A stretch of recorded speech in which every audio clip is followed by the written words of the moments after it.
Hello दोस्तों, कैसे हैं आप सब। ज्ञानीस बायोलॉजी क्लासेस के यूट्यूब चैनल पे आप सबका स्वागत है, अभिनंदन है। बच्चों, 2023 नीट के एस्पायरेंट्स के लिए कुछ नई चीज लेकर आया हूँ और नई चीज है एनसीईआरटी में कहाँ कहाँ।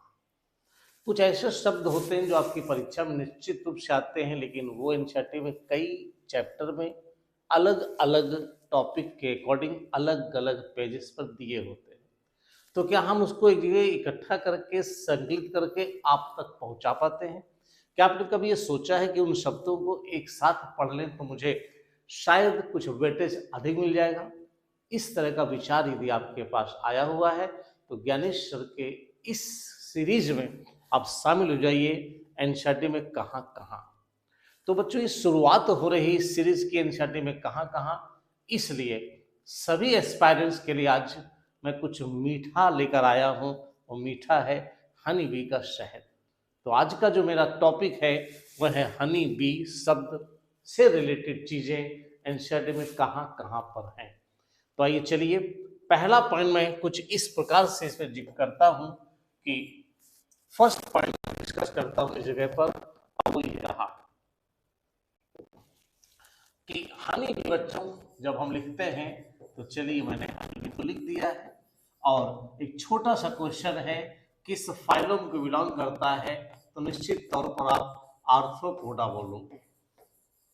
अगर मैं क्लास कहूंगा तो आप इंसेक्टा कहोगे, लेकिन अगर मैं जूलॉजी का नाम कहूंगा तो आप एपिस इंडिका कहोगे। एपिस इंडिका बेटा कहाँ लिखा हुआ है, तो ये जवाब हमारे सामने ये है कि बच्चों यह 12th की 169 नंबर पेज पर है और यहां पर जो डिस्क्रिप्शन दिया जाएगा वो क्या चीज है, एपीकल्चर,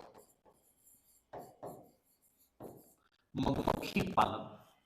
तो चलिए वंस हम सीरीज कहीं भी कुछ लिखेंगे इन 12th की किताब का पेज नंबर 169 पर एपिस इंडिका एपीकल्चर यानी कि मधुमक्खी पालन से रिलेटेड क्वेश्चंस या पॉइंट्स हमें देने हैं। अगला क्वेश्चन है कि यहां पर अगर मैं कहूं तो इस एपिस इंडिका और मोस्ट कॉमन स्पीसीज जिसे हम कह सकते हैं एपीकल्चर के लिए हम हनी बी को क्यों कल्चर करते हैं, तो मेरा क्वेश्चन आएगा दो। इनके दो प्रोडक्ट हैं, एक नाम है बेटा हनी, इसकी दो चीजें हैं, इसकी बहुत अधिक न्यूट्रिटिव वैल्यू है बेटा, है ना, आप जानते हैं।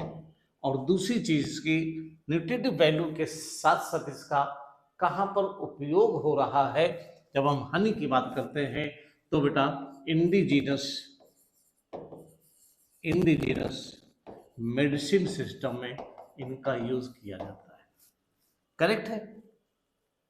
जब बेटा हम इसकी न्यूट्रिटिव वैल्यू कहते हैं तब एक शब्द और आ जाता है कि ये न्यूट्रिटिव वैल्यू से रिलेटेड हम लोग फिर से एक बार किसी और जगह पर जाते हैं और फिर से एक बार 12th के पेज नंबर 24 को पढ़ते हैं और फिर वहां पढ़ते हैं पोलन। ठीक है, पोलन वहां कौन सी चीज होती है उसे बेटा हम लोग बीज पोलन कहते हैं, जहां पर न्यूट्रिटिव वैल्यू के कारण परफॉर्मेंस बढ़ जाती एथलीट्स की। रेस हॉर्सेस की याद है ना, बीज पोलन प्रोडक्ट से पोलन जो 20 पोलन होते हैं न्यूट्रिटिव वैल्यू, तो एक पॉइंट यहां पर भी इससे रिलेटेड होगा न्यूट्रिटिव से। सेकेंड क्वेश्चन हम यहां पर ये ले लेते हैं, एपीकल्चर हनी का दूसरा प्रोडक्ट बेटा बीज वैक्स होते हैं। जब बीज वैक्स होते हैं तो इनका यूज कहाँ करते हैं बेटा, कई बार कॉस्मेटिक्स में यूज होते हैं और बेटा कॉस्मेटिक्स के साथ साथ इनका यूज कहां पर होता है, बीज वैक्स का पॉलिश में होता है। तो मुझे उम्मीद है कि आपने ये छोटा सा पॉइंट्स जो किया है वो हनी के लिए, हनी बी के लिए पेज नंबर 169 और यहां पर आ गया। चलिए एक दूसरा क्वेश्चन 12th की किताब से ही लेंगे हम लोग, और आइए 12th की बुक से एक दूसरा पॉइंट लेने जा रहा हूं। 12th की बुक के पेज नंबर 87 में जेनेटिक्स वाले पार्ट से है, इनहेरिटेंस वाले पार्ट से मैं वहां पर कहने जा रहा हूं कि हनी बी की बात करूंगा बेटा, वहां पर जब मैं ऐसे लिखूंगा कि हनी बी, तब आपके पास 3 बातें आएंगी कि एक सोशल इंसेक्ट है। हनी बी एपिस इंडिका कैसा इंसेक्ट है, तब आप कहते हो बेटा ये एक सोशल इंसेक्ट है। और जब सोशल इंसेक्ट कहते हो मेरे बच्चों, तब कहते हैं इसमें 3 जातियां हैं। 3 जातियों का मतलब है बेटा, एक इसके परिवार में बेटा इसके हाई में किंग है, एक बेटा क्वीन है, और एक बेटा वर्कर्स है। किंग को हम लोग ड्रोन्स भी कहते हैं, ये बेटा मेल होते हैं। क्वीन बेटा फीमेल होती हैं, और वर्कर्स भी वैसे तो फीमेल ही।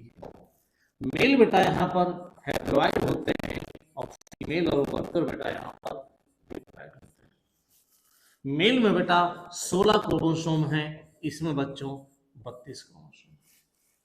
बच्चों मेल बनते कैसे हैं? मेल बनते हैं पार्थिनोजेनेसिस से। पार्थिनोजेनेसिस से बनते हैं, विदाउट फर्टिलाइजेशन एग से बनते हैं। आप पार्थिनोजेनेसिस से बनते हैं तो 12th की बेटा फिर से किताब आ जाती है, और 12th की एक किताब अगेन 12th का एक पेज और आ जाता है पार्थिनोजेनेसिस के लिए। तो बच्चों ये 12th के पेज नंबर 14 पर पार्थिनोजेनेसिस का जिक्र किया गया है। यानी कि 12th का 169 नंबर पेज पर, 12th के पेज नंबर 24 पर, 12th के पेज नंबर 14 पर, और 12th के ही पेज नंबर 87 में जेनेटिक्स है। बच्चों ये कैसे होते हैं? तो मेल कैसे होते हैं बच्चों? मेल होते हैं मेरे बच्चों sterile. Male sterile sorry male कैसे होते हैं बच्चों? मेल फर्टाइल होते हैं। मेल कैसे होते हैं मेरे बच्चों? मेल फर्टाइल होते हैं। और फीमेल कैसी होती हैं? फीमेल भी फर्टाइल होते हैं। लेकिन बच्चों जब वर्कर्स की बात होती है तो स्टेराइल होते हैं। यहां पर 2 क्वेश्चन और आने वाले हैं। वर्कर्स स्टेराइल होते हैं तो एक क्वेश्चन और आपको मिलेगा, और कहां से मिलेगा तब आप चले जाओगे। वर्कर स्टेराइल होते हैं और 11th की बुक पे जाओगे, पेज नंबर 4 पर, और फिर वहां पर एक पॉइंट दिया गया है कि स्टेराइल वर्कर बीज के कारण और म्यूल के कारण और इनफर्टाइल ह्यूमन कपल के कारण reproduction is not the defining feature. इसलिए यहां पर एक शब्द और आ गया हमारे लिए, और आपके लिए बहुत खूबसूरत हो गया कि कहा गया है कि reproduction is not the defining feature. Reproduction is not defining feature. Reproduction defining feature नहीं है। उनके 3 एग्जाम्पल आपकी फर्स्ट बुक के पेज नंबर 4 पर लिखे हुए हैं, और फिर लिखा हुआ है infertile human couple, sterile worker बीज और म्यूल में रिप्रोडक्शन नहीं हो पाता है, इसलिए रिप्रोडक्शन को डिफाइनिंग फीचर नहीं कहते। तो 11th के पेज नंबर 4 पर भी बेटा क्वेश्चन आपको मिल जाता है। तो बताएं कहां से क्वेश्चन को लेकर के आप आ रहे हैं? फर्स्ट बुक भी है, सेकंड बुक भी है, और बच्चों थर्ड बुक भी है। हर तरह से हम सब यहां पर ले लें। एक क्वेश्चन और बनता है, और वो कैसे है? किंग ड्रोन्स मेल हैप्लॉइड होते हैं, और जानते हो बेटा हैप्लॉइड। जब आप एक चैप्टर जाओगे, फर्स्ट बुक के चैप्टर नंबर सेल डिवीजन में एक पेज होगा। सेल डिवीजन का जो पेज होगा उसमें क्या मेंशन किया गया है? सेल डिवीजन में कहा गया है कि एनिमल्स यूजुअली डिप्लॉयड ही होते हैं, और एनिमल में माइटोसिस बॉडी की सोमेटिक सेल डिप्लॉयड में होती है। तो क्या कोई ऐसा एक्सेप्शन है? तब आता हाँ, मेल जो होते हैं हैप्लॉइड होते हैं, इनके हैप्लॉइड सेल में भी माइटोसिस पाई जाती है। तो यहां पर मैं क्वेश्चन फिर लेकर आया हूं आपके लिए, वो ये है कि मेल जो है, मेल यहां से ले लेंगे, मेल यहां पर ले लेंगे। मेल का वो 11th की वो किताब है, और सेल डिवीजन की है, और पेज नंबर ऑलमोस्ट पहुंचेगा जाकर के 11th की बुक है बेटा। और फिर कहूंगा पेज नंबर 164 है, और सेल डिवीजन का टॉपिक है। वहां कहा गया है कि 2 चीजें बेटा, वो कहा गया कि एनिमल में बेटा बच्चों, एनिमल जनरली डिप्लॉयड होते हैं, वहां माइटोसिस होती है, लेकिन ये जो मेल होते हैं ये हैप्लॉइड होते हैं। ये जो होते हैं ये बेटा कैसे होते हैं? हैप्लॉइड होते हैं। इन हैप्लॉइड में माइटोसिस होती है, इन हैप्लॉइड में बेटा माइटोसिस होती है। तो मैंने अभी थोड़ी देर पहले कहा है ये भी क्वेश्चन। तो हनी बी किन किन पेजों से किताब के फर्स्ट बुक से और सेकंड बुक से कहां कहां एसोसिएटेड है, आइए एक बार नजर फिर डालता हूं, शायद मेरा काम पूरा हो चुका है। नंबर 1 12th का पेज नंबर 169 एपीकल्चर, 12th का पेज नंबर 24 बीस पोलन, पेज नंबर 12th का 14 parthenogenesis, page number first book का page number 4 defining feature, page number 87 12। और ये सारे क्वेश्चन के साथ साथ यहां पर एक क्वेश्चन और है, पेज नंबर फर्स्ट बुक का 164। यहां पर फिर एक क्वेश्चन और बताऊंगा बेटा, ये सेक्स डिटर्मिनेशन का भी पार्ट है, सेक्स डिटर्मिनेशन भी है। और ये किस प्रकार का सेक्स डिटर्मिनेशन है, जिसमें क्रोमोसोम के नंबर पर प्लॉइडी डिफाइन करते हैं और इसे हैप्लोडिप्लॉइडी कहते हैं। हैप्लो बेटा डिप्लॉइड सेक्स डिटर्मिनेशन कहा जाता है। ये भी एक पॉइंट यहाँ का हो जाएगा। तो टोटल मैं अगर कहूँ 3 और 3 6 पेज हो गए, इन 6 जगहों पर दिया हुआ है। हो सकता है बेटा ये और भी कहीं पर मेंशन किया गया हो, जैसे ही इसकी सूचना मिलेगी मैं इसको और अपडेट कर दूंगा। एक पेज जिसका स्क्रीनशॉट आपके पास होना चाहिए, हनी बी। तो आज का टॉपिक था आपका हनी बी। कैसा लगा ये लेक्चर?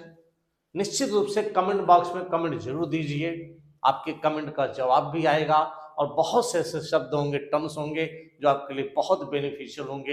एक चीज और बता दूं, 2 क्वेश्चंस इसमें आए हैं। एक तो रिप्रोडक्शन के लिए डिफाइनिंग फीचर वाला 2007 में पूछा गया है और पार्थेनोजेनेसिस शब्द से क्वेश्चन बेटा 2019 में पूछा गया है। तो मैं चाहूंगा 2 शब्दों को मैं यहाँ पर अपनी तरफ से और लिख दूं कि ये बेटा 2019 में इससे क्वेश्चन बना है और यहाँ रिप्रोडक्शन डिफाइनिंग फीचर में 2007 में क्वेश्चन आया है। इस प्रकार आज हनी बी पर एक पॉइंट मेरा कंप्लीट हुआ है।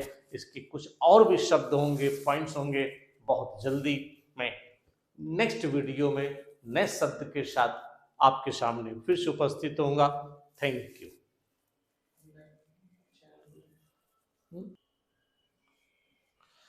बच्चों चैनल को लाइक करें, सब्सक्राइब करें, यूट्यूब चैनल सब्सक्राइब करें, चैनल को लाइक करें और बेल आइकन जरूर दबाएं। लाइक करें, सब्सक्राइब करें, बेल आइकन दबाएं। नए वीडियो आपको लगातार मिलते रहेंगे। Thank you.